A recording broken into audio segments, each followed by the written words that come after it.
is my campsite today. And over there, if you can see it, that area right there is the Grand Staircase Escalante, Highway 12. This right here, right there, is 89. And if you go that way on 89 South, you go to Page. You go up there, and it goes over to, I want to say St. George, or actually I think it's a little north. I've been there before. I just can't remember the town that it goes to, but anyway, 12 and 89 will conjoin at some point. And yeah, that's it. So this is the campsite. It looks like there used to be, or still is, a quarry. It doesn't look like there's a lot of activity right now, but there's a van. A little messy inside. Got enough food and drinks and water to last me weeks. Having a great time here. I'm about halfway through my trip. I don't know what direction I'm going. Well, I know I'm going north, eventually north, and then I think I'll end up going west over there, I believe, and head back into Nevada. So this is Utah. Just actually crossed the border about 10 miles, maybe 20 miles ago from Arizona to Utah. I love this state. It's beautiful. I'd go climb up this hill, but it's actually quite hard to get up the hill with my leg. Normally this wouldn't be a problem, but I still have quite a bit of difficulty getting up inclines. But yeah, there's nobody here except me. I don't even see another RV. It is Tuesday or Wednesday. I actually came up from Arizona from Flagstaff. I actually was down south of Flagstaff. And Jerome, I believe it's called Jerome AZ. If you ever get a chance to go in that area, it's kind of like a cliffside town. It's pretty cool. But anyway, there's a wildfire, and so I was trying to get some campsites there, but all the campsites were closed.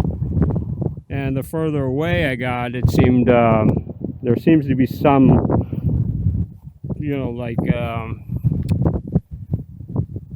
some loose. So basically, the closer you are to with a wildfire, the rangers close the campsites down. So I was able to get. I was actually going to plan on staying at a campsite between Prescott and Flagstaff, up in the mountains, and all the campsites were closed. In fact, there were quite a bit of cars and vans and RVs parked alongside the road, because apparently they just couldn't find a campsite. So I just continued driving further and farther until I passed Flagstaff heading north, and finally I was able to get at this campsite. The ranger did come by and said that we could stay till 8 a.m. We had to be out by 8 a.m., which wasn't a problem. I was going to stay there 3-4 days. But to be honest with you, I mean, it is what it is. It wasn't, the fact that they let us stay there, that was kind of cool. And the fact that I found a spot, that was cool too. But yeah, slept about 6 hours. I feel fantastic. And then I just drove up here. Another 3 hours, stopped tons of times. It's not even, I don't think it's 1 o'clock yet, maybe 1:30 or something. I know I went through a time zone, so I'm not really sure, but it's really early. But I'm just going to hang out here for 3 or 4 days, or even through the weekend, possibly. I think today's Wednesday, right? Yeah, I was at Laughlin for about 4 days. I arrived Friday and then left yesterday, and it was about 120 degrees. I stopped prior to that. I stopped at Joshua National Forest, National Park, or something like that, and it was about 113 degrees. And then, of course, I hit the wildfire, and now I'm here. Might be a little rain coming in. It's hard to tell with this area. You know, sometimes they just fly over the clouds. But a little rain isn't going to hurt me. This is actually a steep incline over here. You go down here and then you go down to there. So right now it's not a problem, but anybody without a four-wheel drive might, in mud or something, find it difficult to come up here. But I didn't have any problem. It's dry right now.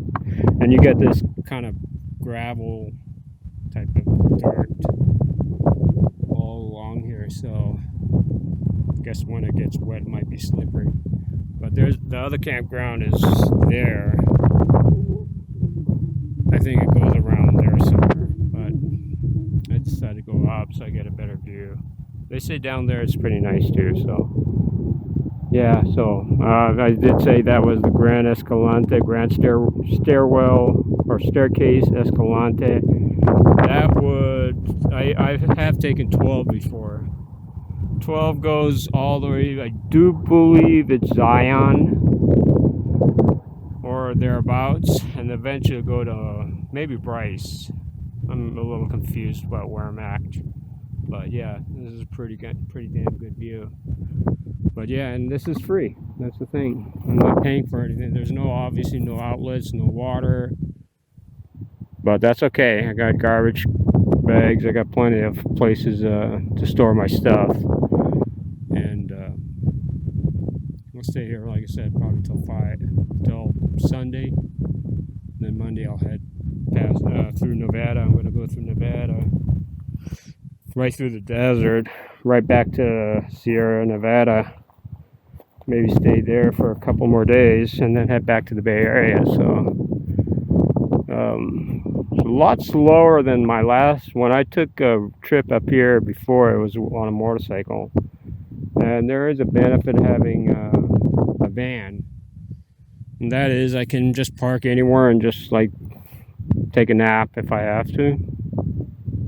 On a motorcycle you can't do that. You kind of have to prep. And then you have to pack up, and then it's a pain in the butt sometimes. But here I just sleep whenever I feel like it. Pull alongside of the road and just take a nap. That's my bed right there. I got my food supply, my water supply, my Gatorade. Now normally I don't buy these sugared stuff. I usually get the zero.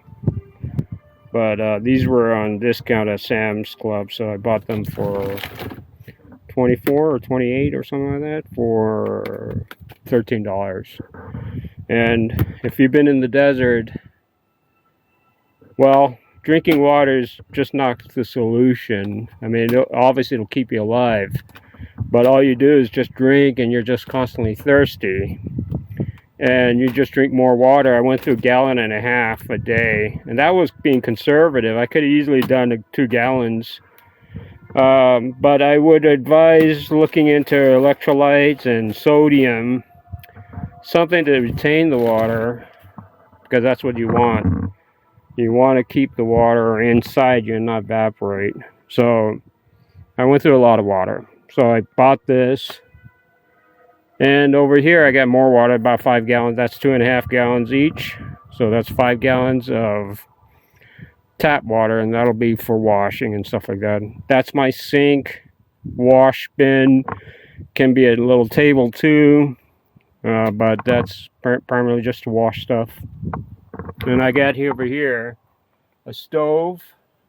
My table I set up. I wasn't initially going to just use the table for the outside, but you know, with all the weather and the gust of wind, I thought I'd just leave it in here and just use bungees to keep everything down. And then of course I got below there, I got below the bed I got computer stuff, electronics, got to be hooked and connected, you know. Over here I got my solar stuff, and this is one of those, my sister got this for me. Thank you, sis. It's I don't know what it's called, but it kind of I think you guys know what it is. Rolly thingy. You can actually sit on it too. You can stop and sit when you need to rest. My fridge, everything else is pretty stock. Nothing more than I got some covers, curtains, kind of ghetto. I got some reflex I'm going to be working on to cover all the windows, but not a priority at this time. And what else? That's it. I mean, my cooking stuff, food, pan stuffy thing, salt, pepper. Here's some bio soap, just for washing. I can use it for my hair if I need to. Utensils, got kitchen knives, sponge, cleaning stuff, wipes, Tylenol, soy sauce, extra bags. I actually have in the back, I have a commode, but eventually I'll get a commode tent or shower tent, and then that can sit outside. Got some oranges, some avocados. I did have some bananas and other peaches or nectarines, so those last 4 or 5 days easily. That's why I have them outside, so they ripen quicker. That's it. Yeah, I got more. I got tools. Gotta make sure you bring your tools. I have stuff I still have to get, like a shovel and stuff like that, axe, saw. But yeah, pretty much everything's everything worked out pretty good. Like I said, I can last 2 weeks easily if it's not too hot. If it's hot, I might need more water, but yeah, I bought this. I think this is like 6 gallons for like $4 at Sam's Club. So this is what I was.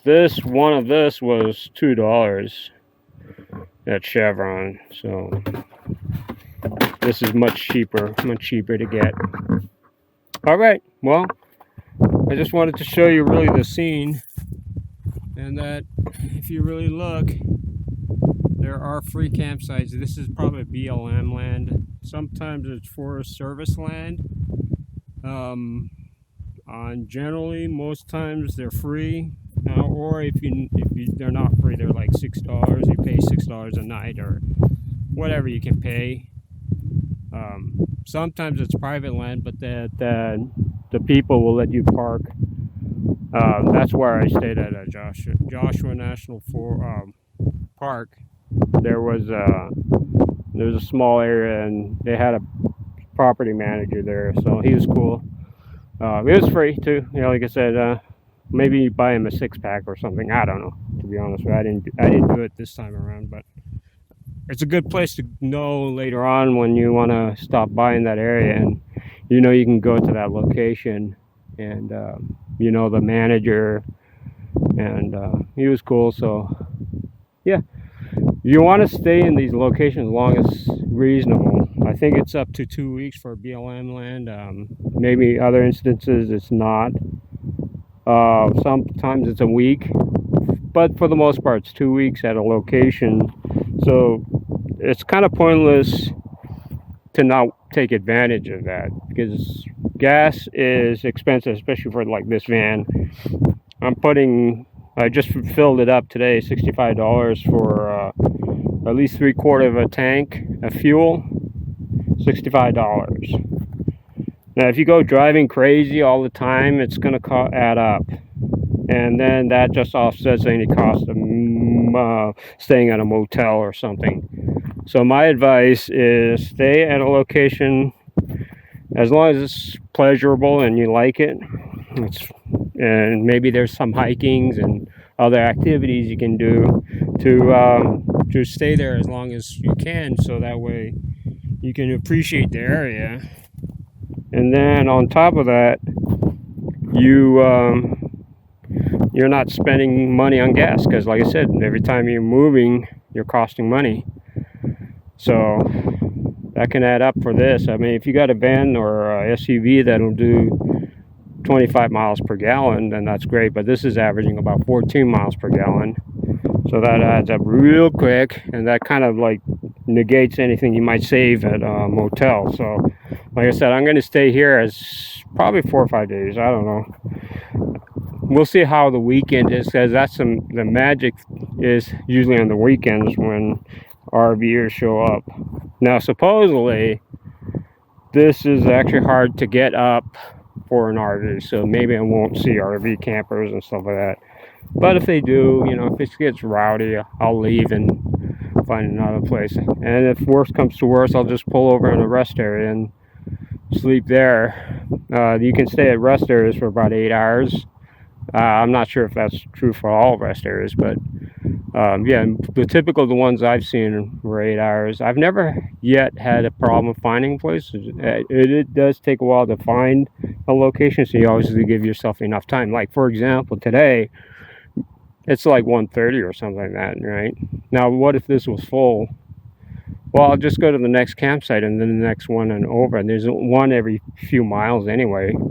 And so, you know, eventually, you know, you should be able to get a campsite. Hopefully it's not too dark, you know. I think the latest I found a campsite was at about 8:45 p.m. And I didn't see the scenery until the next morning. Then when I opened the door, it was like a pretty nice scene. Kind of like this. Very pretty. So, all right. Well, that's it. I just wanted to post this up. Maybe I can get this on a video. I'm trying to merge videos together. I'm gonna, because I have some footage from the dash cam on this. Maybe connect, you know, edit, stitch these videos together so it's cohesive as a journey. So anyway, talk to you later. Bye.